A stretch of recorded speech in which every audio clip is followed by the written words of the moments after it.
साताऱ्यातल्या फलटण तालुक्यातल्या कुरवली इथं बाणगंगा धरण पाणी पूजन कार्यक्रमात माजी सभापती रामराजे नाईक निंबाळकर यांनी विरोधकांना इशारा दिलाय। यामध्ये त्यांनी मी हार मानणारा माणूस नाही असं म्हटलंय।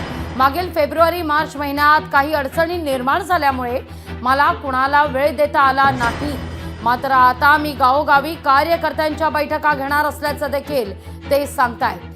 तालुक्याची बसवलेली घडी कुणाला विस्कटू देणार नाही असा इशाराच रामराजे निंबाळकरांचा आहे। पुढचं तुम्हाला सांगायला हवं की मी हार मानणारा माणूस नाही आणि मी अशाच बैठका सगळ्या फलटण तालुक्यात कुठलंही राजकारण न बोलता लोकांना एकत्र करून शक्यतो त्यांच्याकडनं लिहून वधवून की तुमचं आमचं काय चुकलं एवढं आम्हाला सांगा, आम्ही ते करू शकू।